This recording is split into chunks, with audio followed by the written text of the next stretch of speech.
हाय guys, good evening. मी आज बनवते शेवग्याच्या शेंगांची भाजी. त्याच्यामध्ये बटाटा टाकणार आहे आणि ती ओलसर भाजी म्हणजे ग्रेव्ही टाईप भाजी मी बनवणार आहे. ही रेसिपी मी आज तुम्हाला दाखवणार आहे. ती तुम्ही बघा मी कशी बनवते. छोटी सिंपल साधी रेसिपी आहे, ही तुम्ही बघा.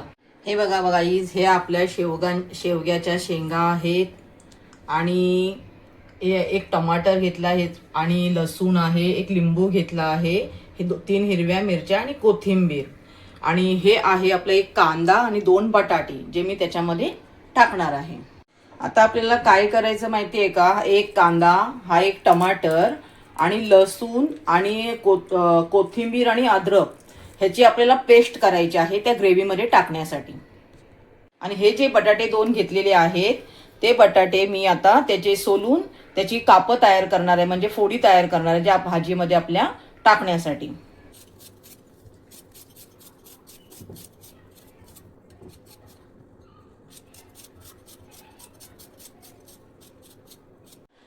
हे बघा, मी हे बटाट्याचे काप करून घेतलेले आहेत, त्यांना ह्या पाण्यामध्ये टाकून ठेवलेले आहेत. आता आपण हे कांदा आणि टमाटर ह्याची आपण पेस्ट करणार आहोत. त्यासाठी ह्याचं कटिंग करून घेते मी.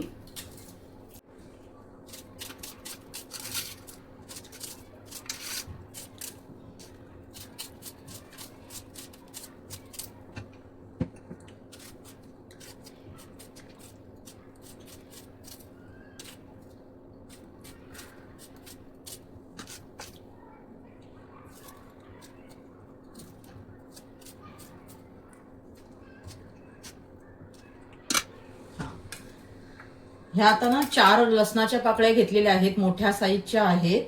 त्या पण आपण आता ह्या वाटणमध्ये टाकायच्या आहेत आणि ह्याची आता आपण ग्रेव्ही करून घेऊया.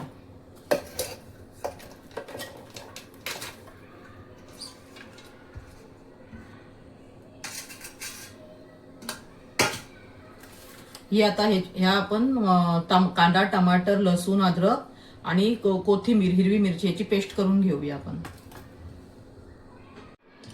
ही बघा, आपली ही पेस्ट रेडी झालेली आहे. ही आता आपण वापरणार आहोत.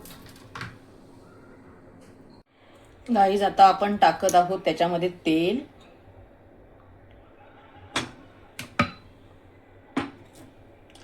हे आपले मसाले आहेत, जे आपले रेग्युलर मसाले, गरम मसाला, धने जिरे पावडर, लाल तिखट आणि हळदी पावडर आणि मेथी दाणे, आणि ते आपले राई जिरा. आता आपण याच्यामध्ये राई टाकलेली आहे.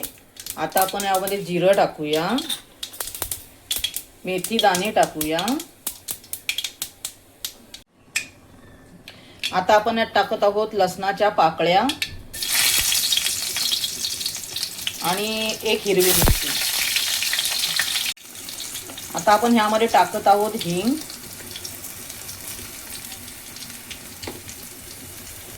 आणि आपण ह्यामध्ये टाकत आहोत आता हा जे आपण पेस्ट केली आहे ना ती आपण टाकत आहोत.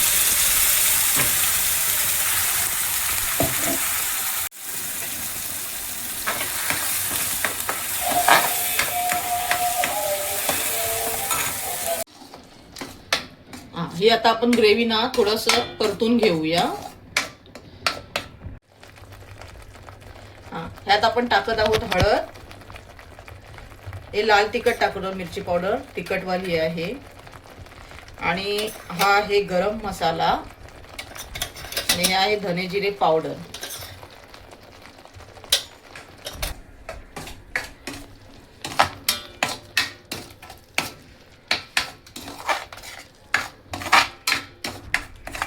आता ही ग्रेव्ही बघा, एकदम तेल सुटलेलं आहे या ग्रेव्हीला. हे बघा, हे ग्रेव्हीला तेल सुटलं. तर ह्या क्षणी आपल्याला काय करायचं आहे, आपल्याला हे बटाटे टाकायचे आहेत त्यामध्ये.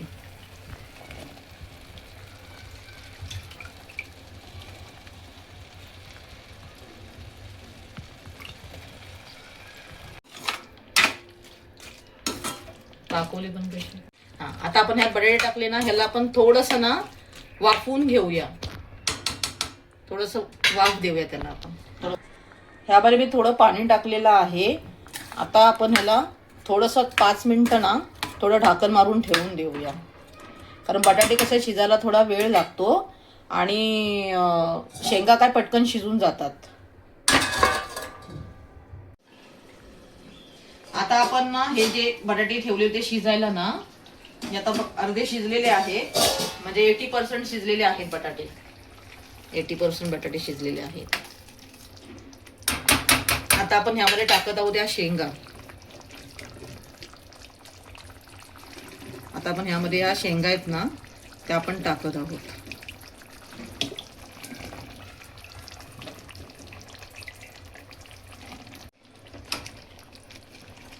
त्याला मिक्स करून घेऊया आपण. आता आपण ह्यामध्ये टाकत आहोत चवीनुसार मीठ. तुम्ही तुमच्या कमी जास्त तुम्ही तुमच्या चवीनुसार करू शकता.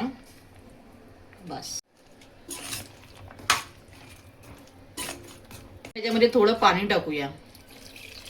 बस हे पाणी इतकं घेतलेलं आहे, इतकं टाकलेलं आहे. आता ह्या इतक्या ग्रेव्ही मध्ये हे शिजणार ह्या पाण्यामध्ये. बस आणि आटणार शिजून. बस तेवढंच आपल्याला पाहिजे, जास्त पातळ नाही जास्त घट नाही. आणि आता आपल्याला ह्या क्षणी काय करायचं, याच्यावर ढाकण मारायचं आहे. ढाकण मारून आपण हे शिजायला ठेवून देऊया. भाजी रेडी झालेली आहे, ती बघा. वाव, खूप मस्त शिजलेली आहे भाजी. एकदम छान भाजी झालेली आहे बघा. बटाटा पण चांगला शिजलेला आहे, शेंग पण शिजलेली आहे, मस्त भाजी झालेली आहे. आता आपण यामध्ये ना एक लिंबू पिळूया वरून. आपण अर्ध्या लिंबाचा रस घेत आहोत.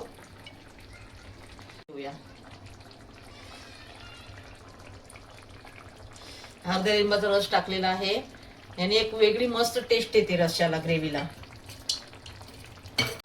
आपली ही भाजी रेडी झालेली आहे. ही माझी रेसिपी तुम्हाला कशी वाटली ती मला कमेंट करून सांगा. माझ्या व्हिडिओला लाईक करा, शेअर करा, सबस्क्राईब करा. बाय.